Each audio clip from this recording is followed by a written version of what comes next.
The living room below my bedroom felt like a courtroom where my death sentence was being celebrated as entertainment.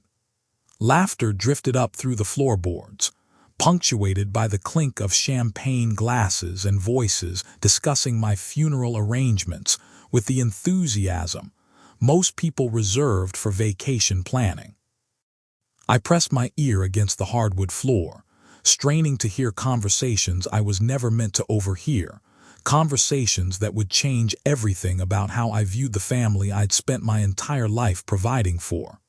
Before we continue, please subscribe to the channel and let us know where you're listening in the comments. My name is Theodore Wellington, though everyone calls me Ted, and I'm 72 years old. 6 months ago, I was diagnosed with pancreatic cancer and given perhaps a year to live.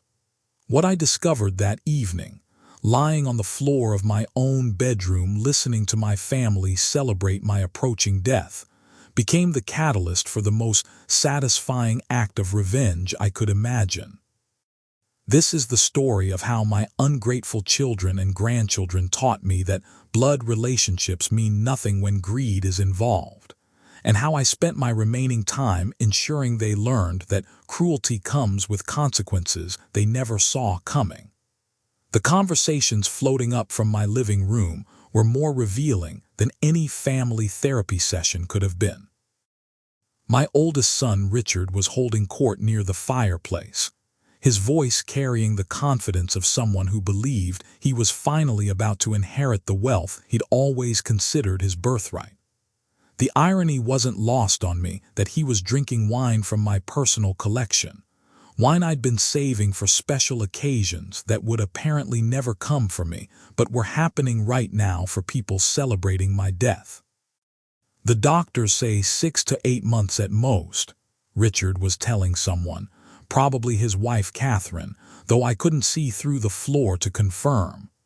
Dad's been pretty good about keeping us updated on his prognosis, though I think he's trying to make it seem worse than it is to get sympathy.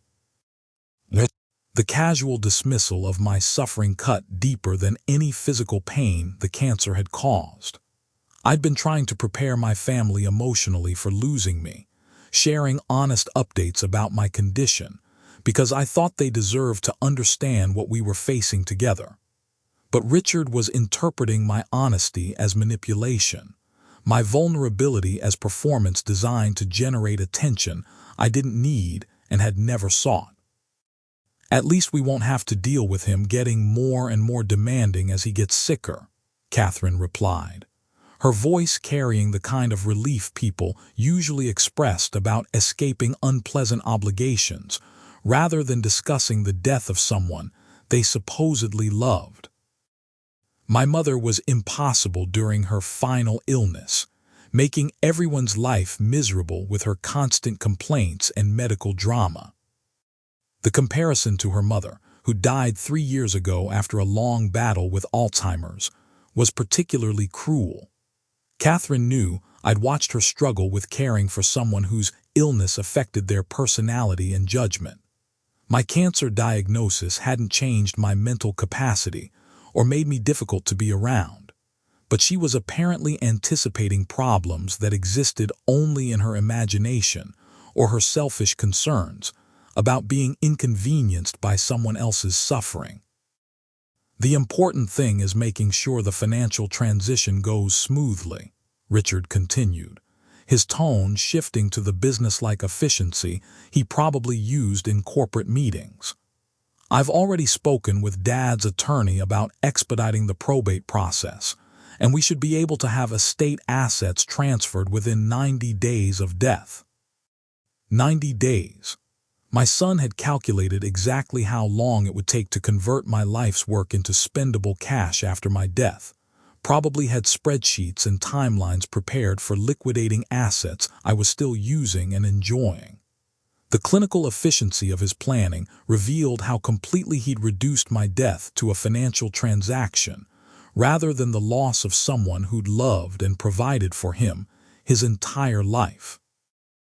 My youngest son, David's voice, joined the conversation from across the room, where he was apparently examining something that belonged to me with the appraising eye of someone cataloging items for auction. "Have you guys thought about what to do with the house? I mean, it's worth at least $3 million, but the property taxes and maintenance costs are pretty steep." $3 million.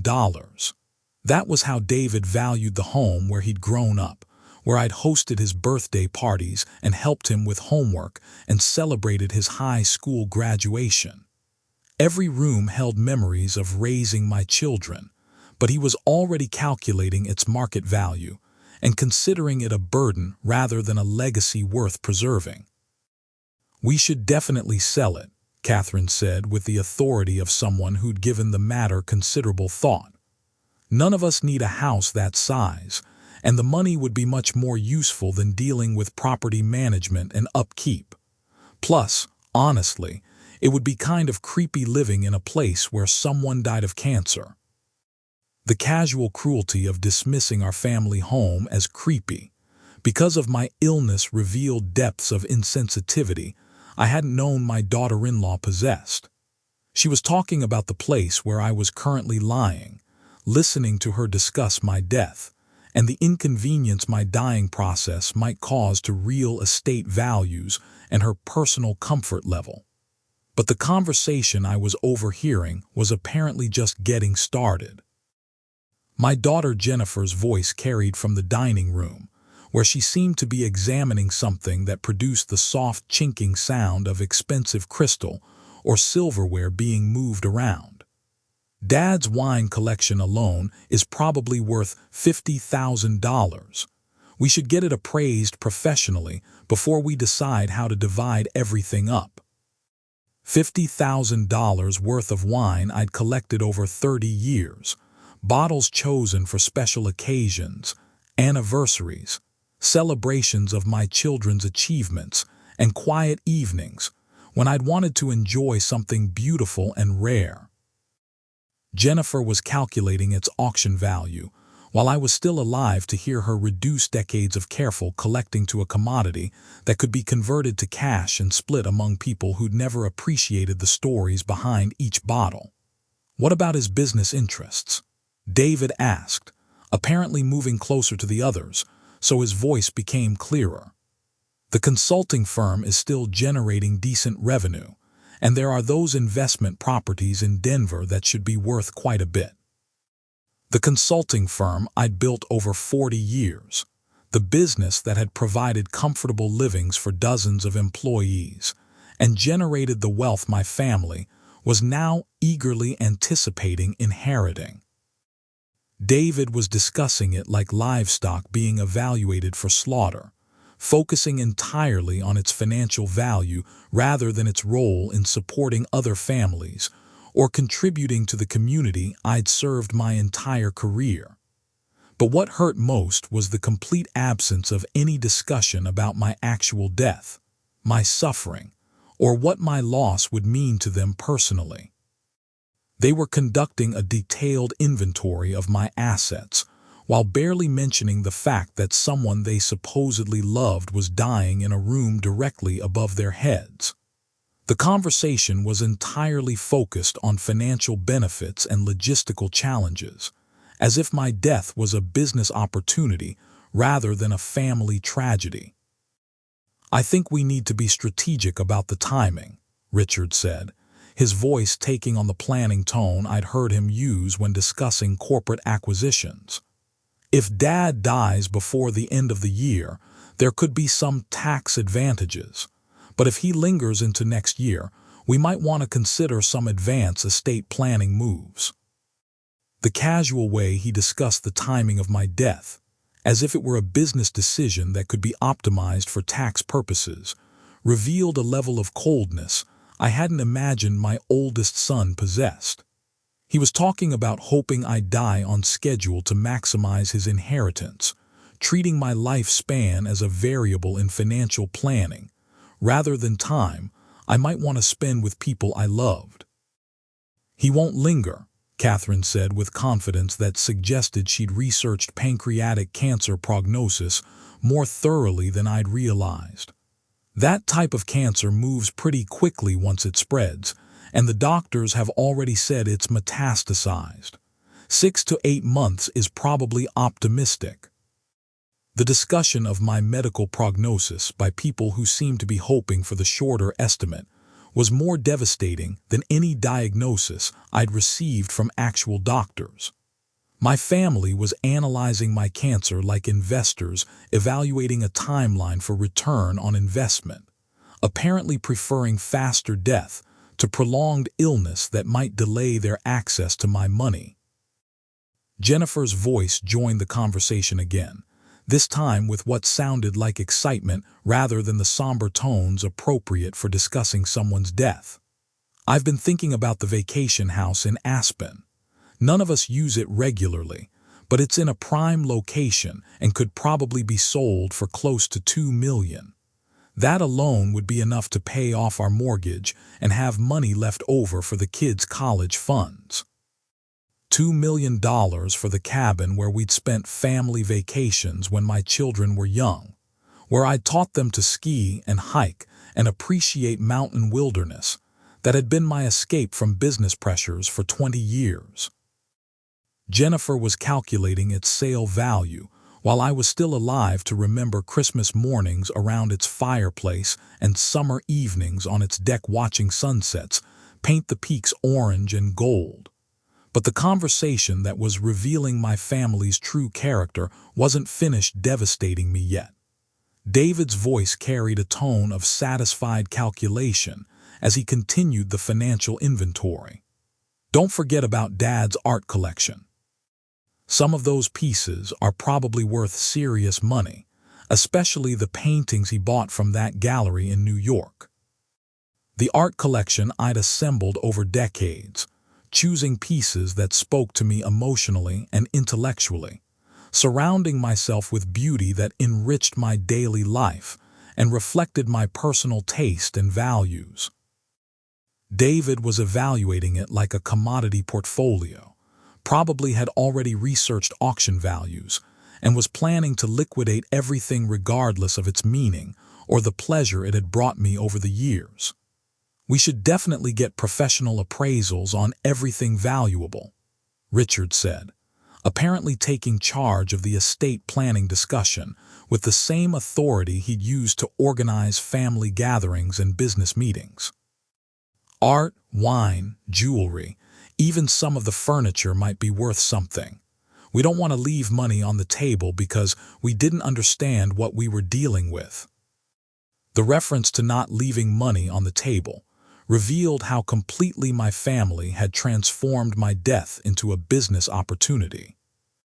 They weren't planning to grieve or remember or honor my memory.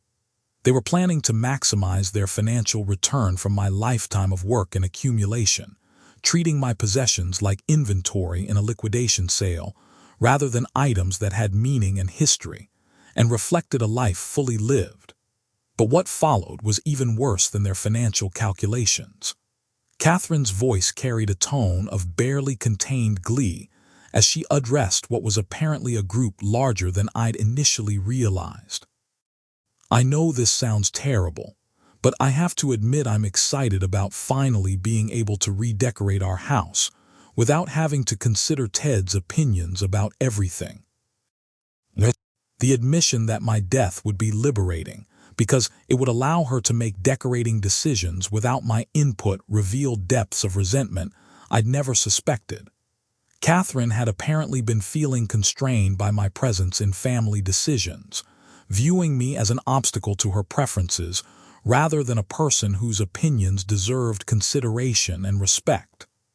"I know exactly what you mean," Jennifer said, her voice carrying similar relief. "Dad has always had very strong opinions about how we should handle money, how we should raise the kids, how we should manage our careers.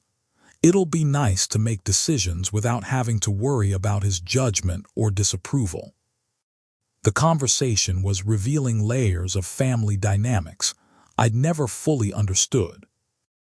My children and their spouses had apparently been feeling micromanaged and criticized, viewing my involvement in their lives as interference rather than carrying guidance from someone who'd successfully navigated similar challenges. They were looking forward to my death as liberation from parental oversight they'd grown tired of receiving. But the cruelest revelation was still coming. David's voice carried what sounded like genuine amusement as he shared what was apparently a family joke I'd never been included in. Remember when Dad first got diagnosed and he started talking about wanting to make the most of his remaining time and heal family relationships?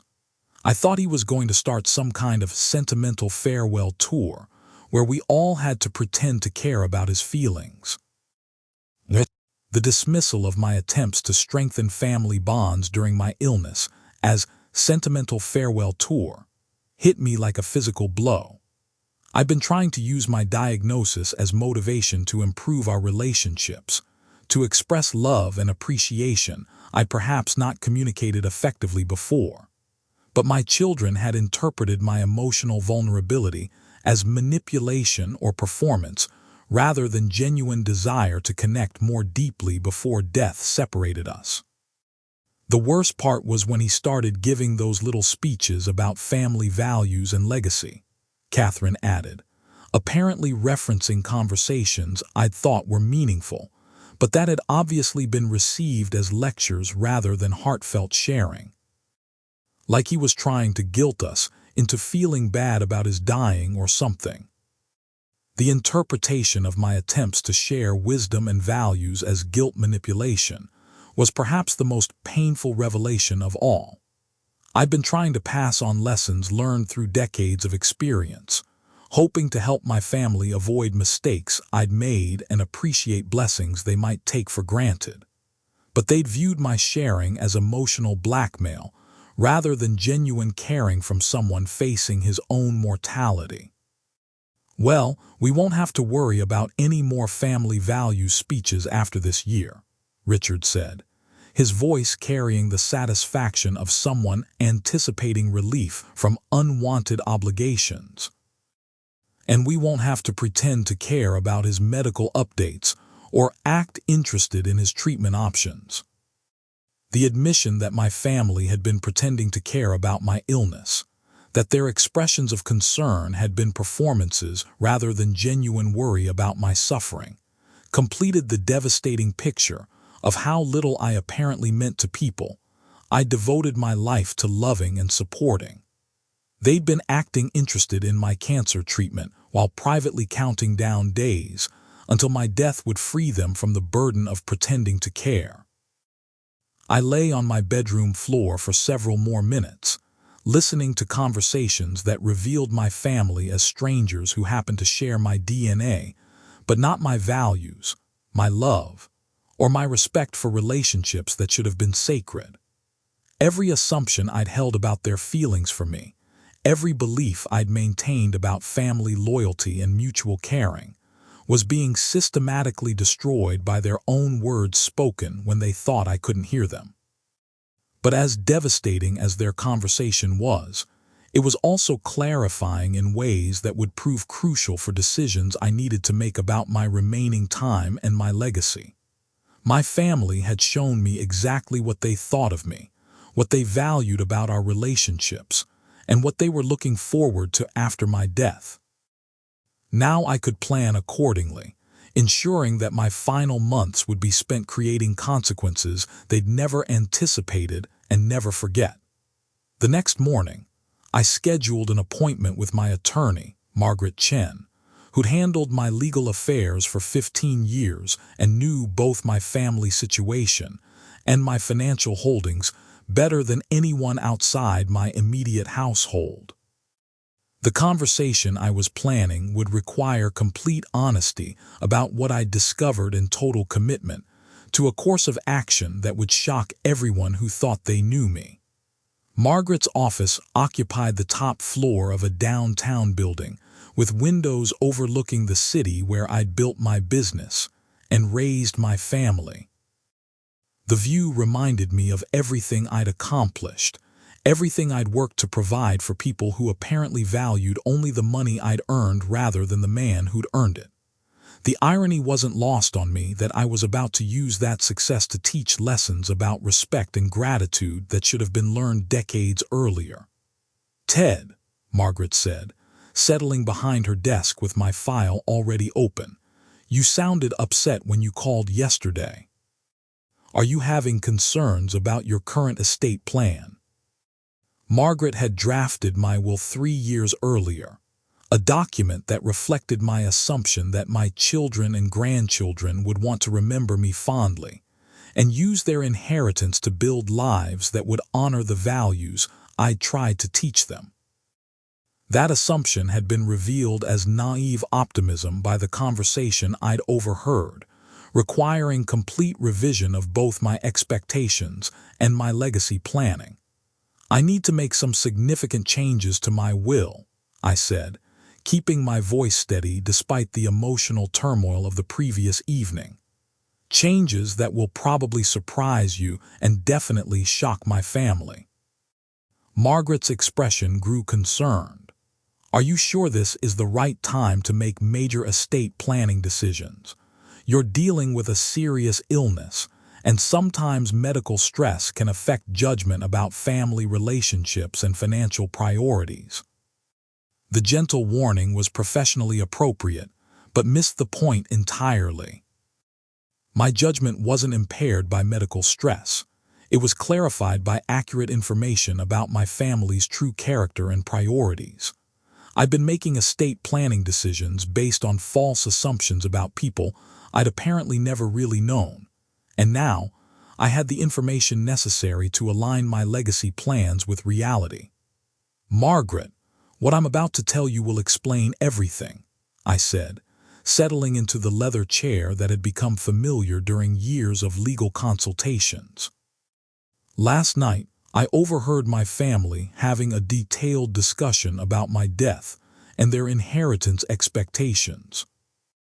I recounted the entire conversation, providing specific quotes and revealing the casual cruelty with which my children and their spouses had discussed my dying and death.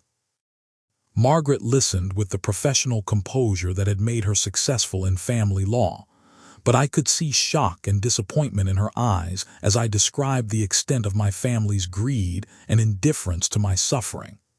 They weren't grieving or reminiscing or expressing any sadness about losing me, I concluded. They were conducting a business meeting about liquidating assets and maximizing their financial return from my death. They discussed timing my death for tax advantages and complained about having to pretend to care about my illness.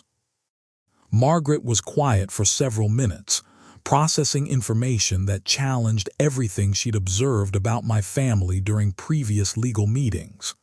"Ted, I'm so sorry you had to hear that," she finally said. "But are you certain you want to make permanent legal decisions based on a single conversation? People sometimes say things they don't mean when they're processing grief or stress."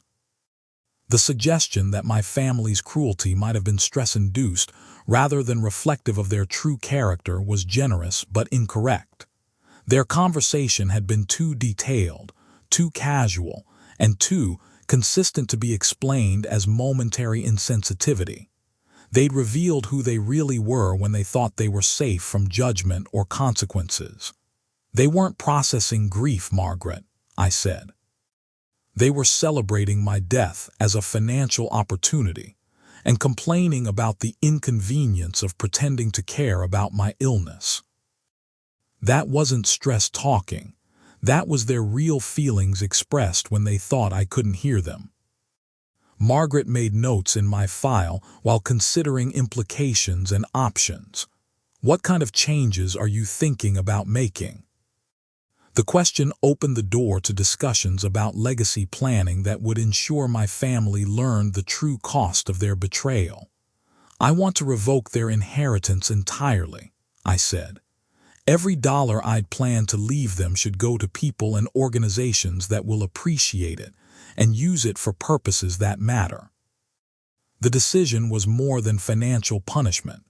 It was moral education designed to teach lessons about respect, gratitude, and the consequences of taking family relationships for granted.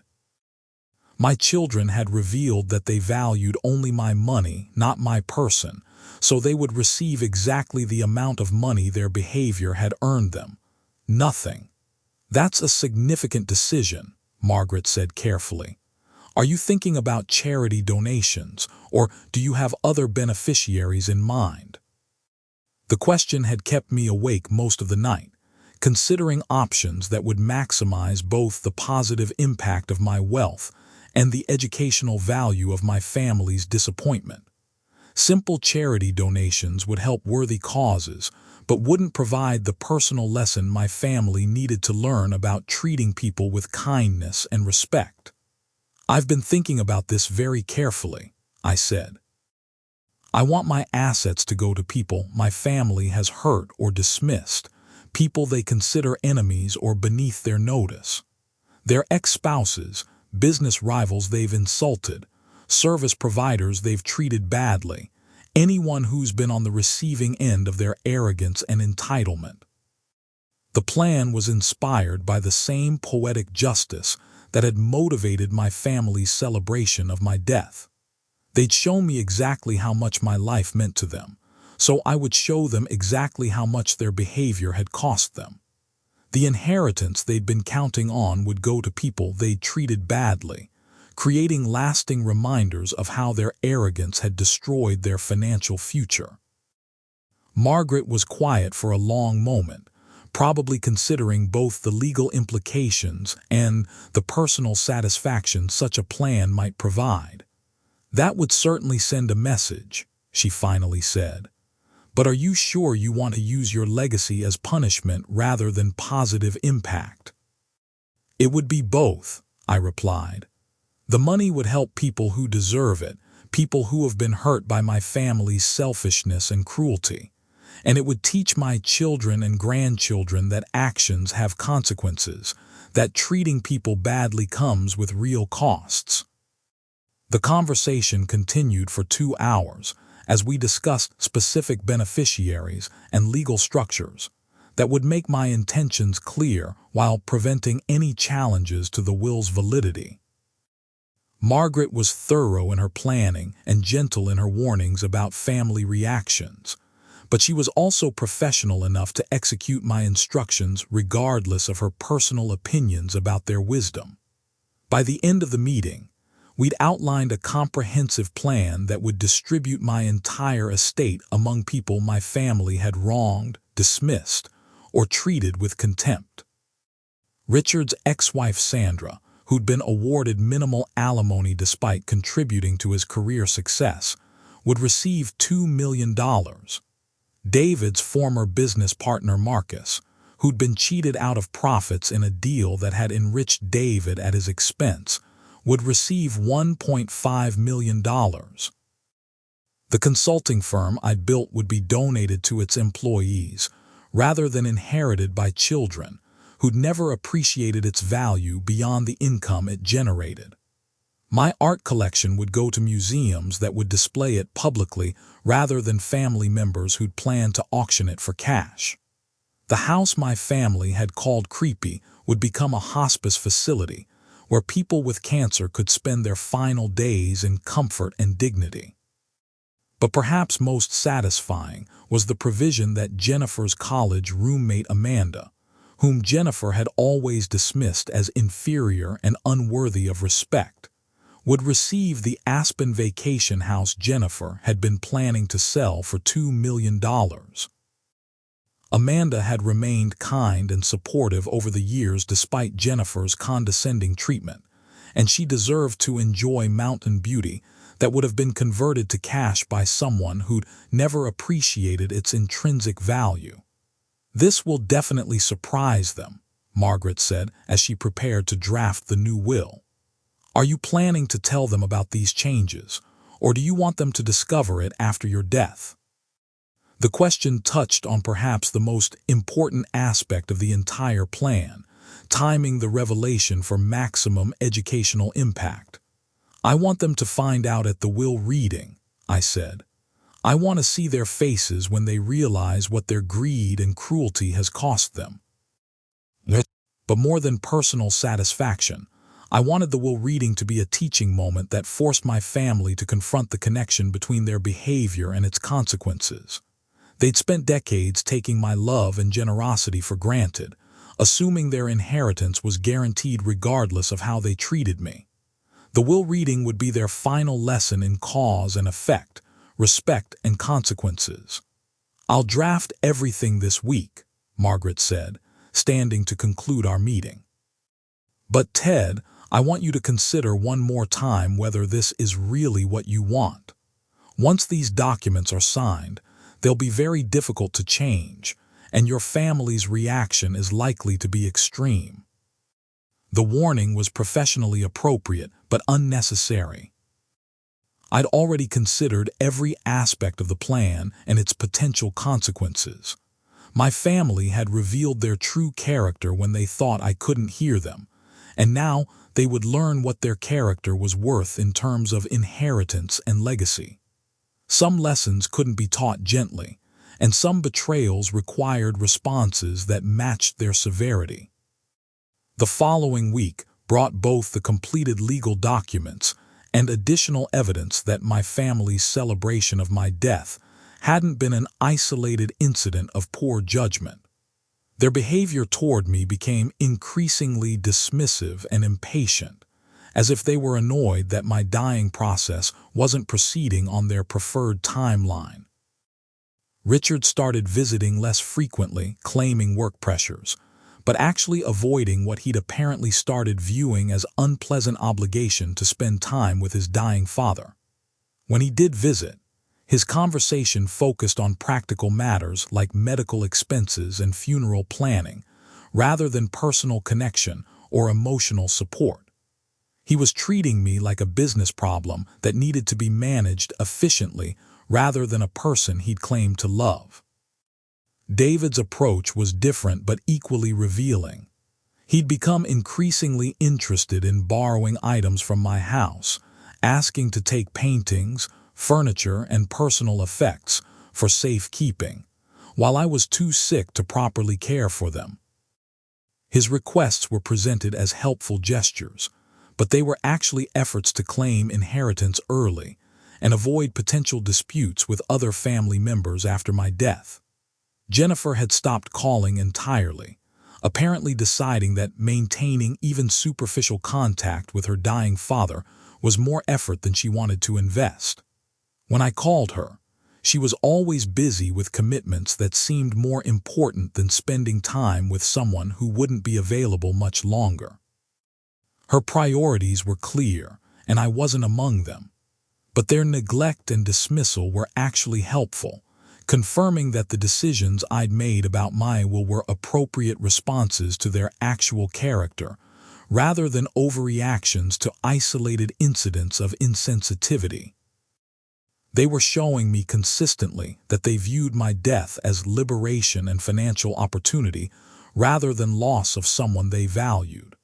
I was simply planning to give them what they demonstrated they deserved. 3 months later, my condition had deteriorated enough that I needed to finalize practical arrangements for my death, and the aftermath my family was so eagerly anticipating.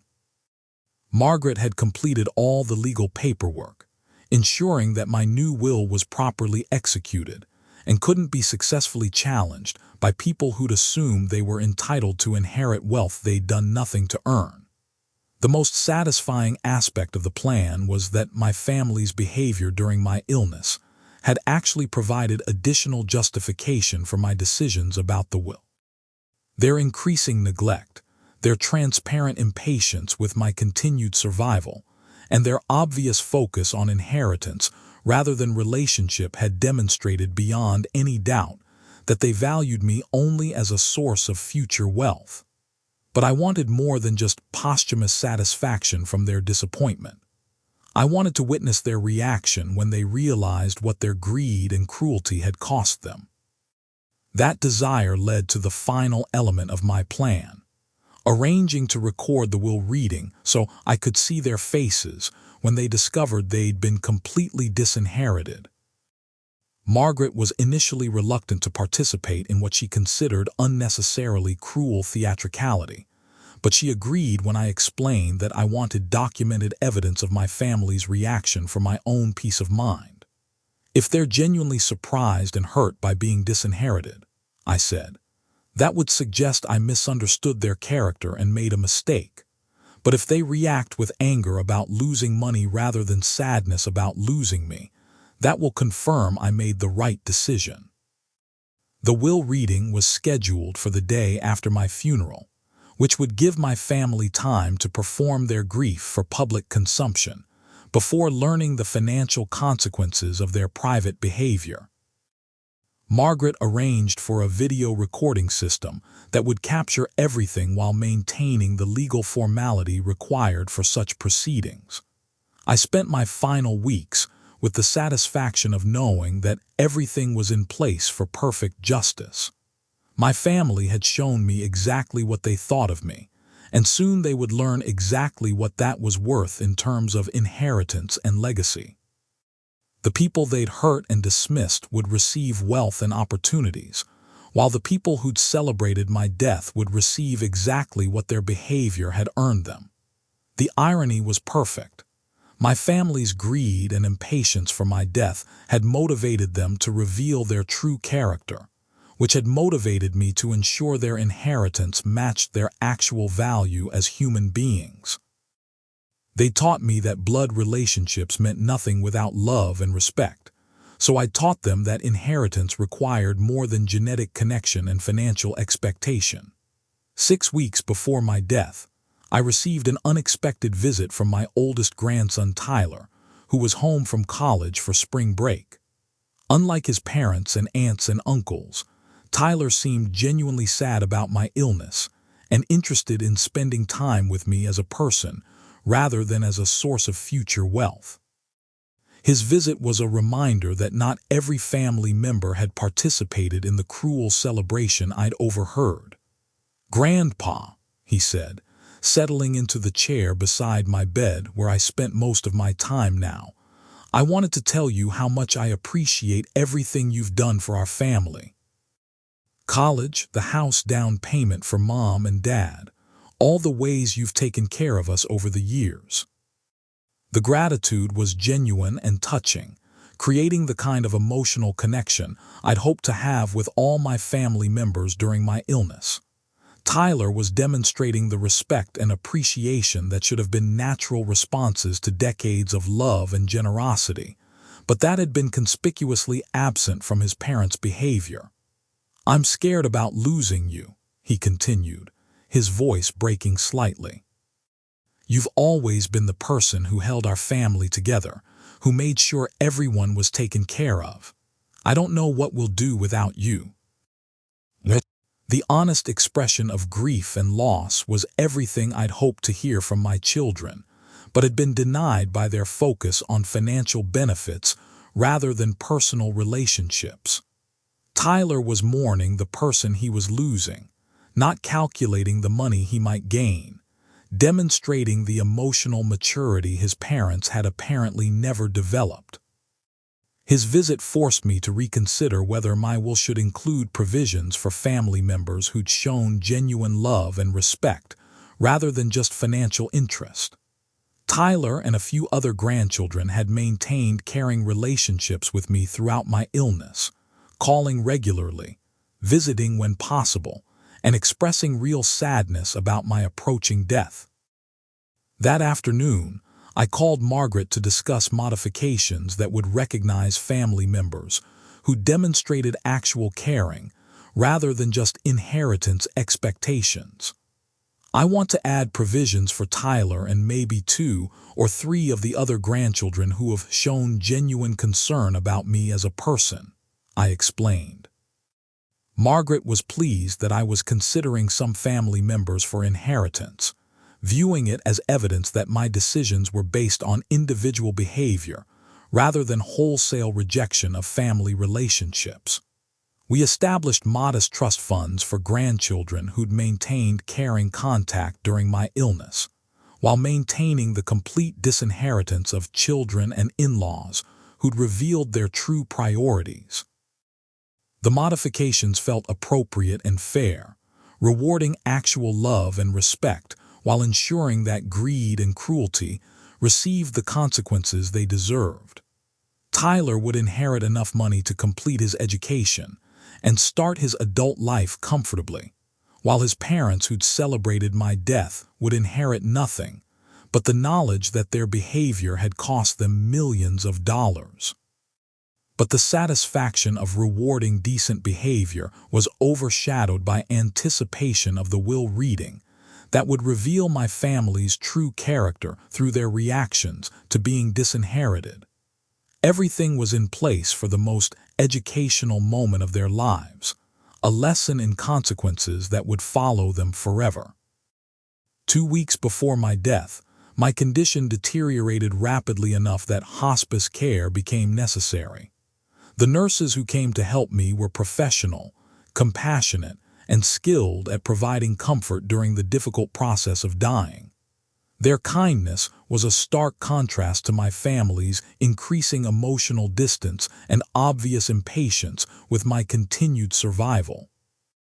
Richard visited once during those final weeks, staying less than an hour and spending most of that time discussing funeral arrangements and estate logistics, rather than expressing any personal feelings about our relationship or his impending loss. His priorities were clear, and emotional connection wasn't among them. David called occasionally but didn't visit, apparently finding excuses to avoid spending time with his dying father when there were no immediate practical benefits to be gained from the interaction. His absence spoke volumes about what he valued and what he considered worth his time and energy.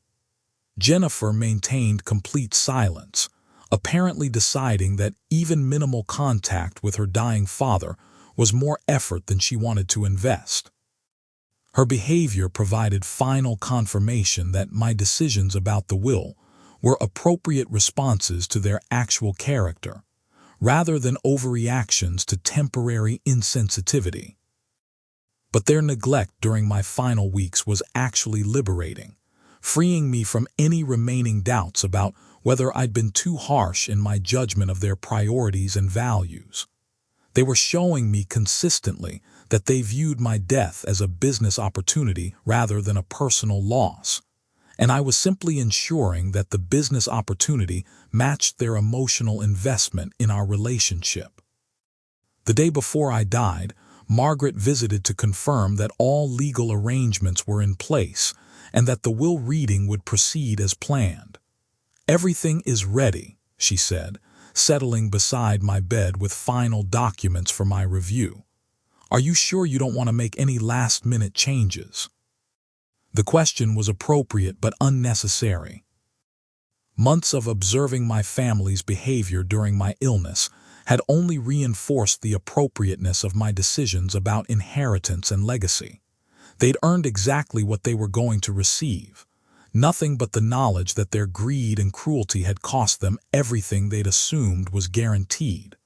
"I'm completely satisfied with these arrangements," I told her. "My family has shown me who they really are, and my will reflects what they've demonstrated they deserve." Margaret nodded, though I could see she was still uncomfortable with the emotional pain the will reading would cause. "The video system will record everything," she said. "Are you sure you want to see their reactions, even after you're gone?" The question touched on the spiritual aspects of my plan that went beyond simple revenge or financial punishment. "I want evidence that justice was served," I said. "I want to know that actions had consequences and that people learned lessons they needed to learn about treating others with respect and kindness." That evening, Tyler visited one final time, bringing his girlfriend Sarah, who'd heard about my illness and wanted to meet me before it was too late. Their genuine sadness and caring attention was a reminder of what family relationships could be when they were based on love and respect, rather than financial calculation and inheritance expectations. "I'm going to miss you so much, Grandpa," Tyler said, holding my hand with the gentleness of someone who understood they were losing someone irreplaceable. "You've been the best role model I could have asked for, showing me how to work hard, treat people fairly, and take responsibility for your family." The tribute was everything I'd hoped to hear from my children, but had been denied by their focus on money rather than meaning. Tyler understood what I tried to teach through example and experience, lessons that would guide him long after the modest inheritance I'd arranged was spent. I died peacefully 3 days later, surrounded by hospice nurses who'd shown more compassion during my final weeks than my own children had demonstrated during my entire illness. My last conscious thought was satisfaction that everything was in place for perfect justice, that my family would learn lessons about consequences they desperately needed to learn their entire lives. The funeral was exactly what I'd expected, a performance of grief designed for public consumption rather than genuine expression of loss and love.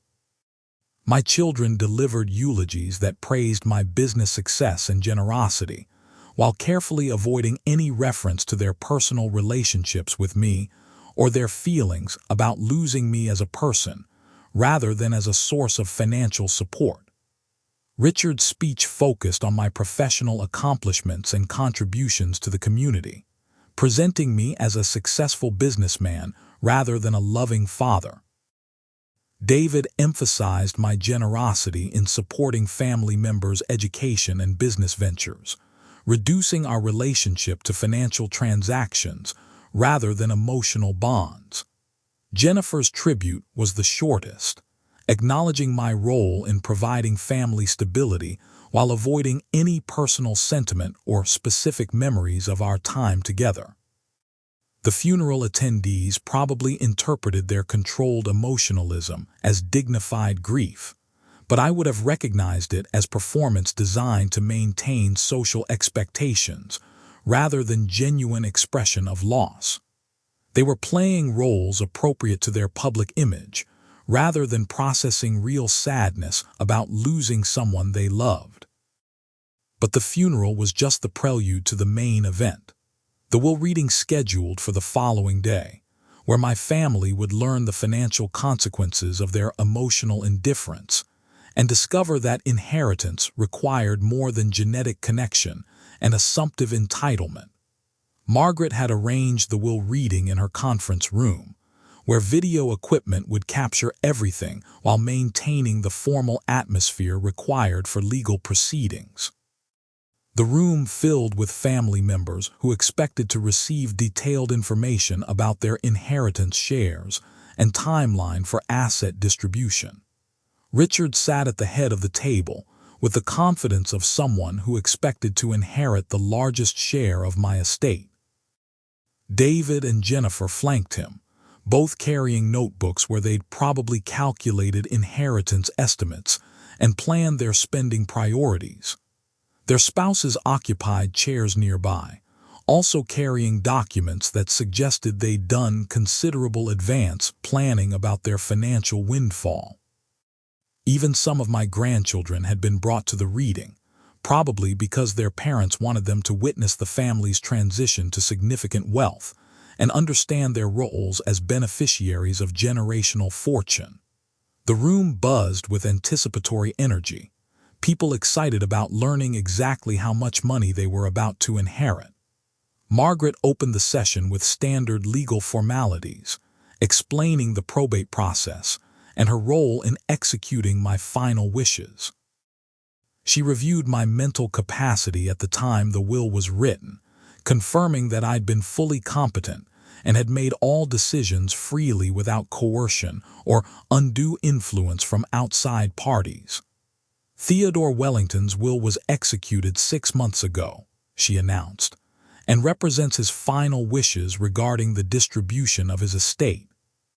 The total value of his assets at the time of death was approximately $15 million, including real estate, investments, business interests, and personal property.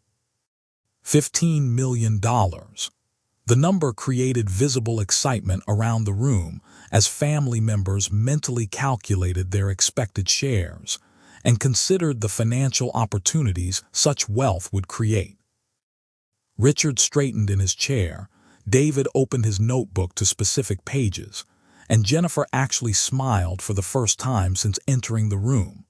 But Margaret's next words began the education process that would teach them exactly what their behavior during my illness had been worth. However, Mr. Wellington made some significant changes to his estate plan during his final months, changes that will surprise everyone in this room. The word surprise created a subtle shift in the room's energy. Richard's confidence wavered slightly, David's pen paused over his notebook, and Jennifer's smile became more uncertain. They were beginning to sense that their assumptions about inheritance might have been incorrect. Rather than distributing his estate among family members as originally planned, Margaret continued, Theodore Wellington decided to leave the majority of his wealth to individuals and organizations outside his immediate family. The silence that followed was absolute. Nobody moved, nobody spoke, nobody even seemed to breathe as they processed information that challenged everything they'd assumed about their financial future. The video system was capturing expressions of confusion, disbelief, and growing alarm as the implications became clear. Specifically, Margaret said, opening the will document and reading directly from my carefully crafted instructions, Theodore Wellington leaves $2 million to Sandra Harrison, Richard's former wife, in recognition of her contributions to his career success and her gracious handling of their divorce proceedings. Richard's face went white as he realized that his ex-wife, whom he'd treated badly during their marriage and divorce, was inheriting more money than he'd probably calculated as his own expected share. The irony was perfect. The woman he'd dismissed and shortchanged was receiving wealth he'd assumed would be his. David Wellington's former business partner, Marcus Rodriguez, receives $1.5 million in recognition of his ethical conduct during their partnership and his professional integrity in business dealings. David's notebook slipped from his hands as he learned that the man he'd cheated out of profits years earlier was now inheriting a fortune while he was receiving nothing. The justice was poetic. The person he'd betrayed was being rewarded while the betrayer was being punished. Jennifer Wellington's college roommate, Amanda Thompson, receives the vacation home in Aspen, Colorado, valued at approximately $2 million, in recognition of her consistent kindness and loyalty over many years of friendship. Jennifer's gasp was audible as she realized that the woman she'd always looked down on was inheriting the property she'd been planning to sell for cash. Amanda had remained kind despite Jennifer's condescending treatment, and now she was being rewarded while Jennifer received nothing. But Margaret wasn't finished reading the list of people my family had underestimated or mistreated, who were now receiving wealth they'd assumed would be theirs. The consulting firm would be transferred to employees who'd contributed to its success. Art collections would go to museums that would display them publicly. Investment properties would fund scholarships for students from working-class families. Every aspect of my estate had been carefully directed toward people and causes my family had dismissed as unimportant, creating a comprehensive lesson about the value of treating everyone with respect and kindness regardless of their social status or apparent usefulness. "What about us?" Richard finally asked, his voice barely above a whisper. "What did Dad leave to his children?" Margaret consulted the document one final time before delivering the conclusion that would complete their education. Theodore Wellington left each of his children $1, along with a letter explaining his reasons for this distribution. The room erupted in shocked voices, angry exclamations, and demands for explanations that Margaret calmly addressed by reading from the letter I dictated during my final weeks. The letter detailed exactly what I'd overheard the night they'd celebrated my death: their casual cruelty about my suffering, their excited planning about spending my money, and their obvious indifference to losing me as a person. "Your father wanted you to understand," Margaret concluded, "that inheritance must be earned through love, respect, and caring, not assumed through genetic connection and financial expectation. He felt that your behavior during his illness demonstrated what you truly valued about your relationship with him." The video system captured their stunned silence, their angry tears, and their desperate attempts to argue that they deserved inheritance regardless of how they treated me. But most importantly, it captured the moment of realization when they understood that their greed and cruelty had cost them everything they'd assumed was guaranteed. The perfect revenge wasn't about the money they'd lost. It was about the lesson they'd learned regarding consequences and character. They'd shown me exactly what I meant to them, and I'd shown them exactly what that was worth. Some betrayals were too fundamental to forgive, and some lessons were too important to soften with unearned generosity. If you like this story, please like this video. Subscribe to the channel and share your impressions of this story in the comments. To listen to the next story, click on the box on the left.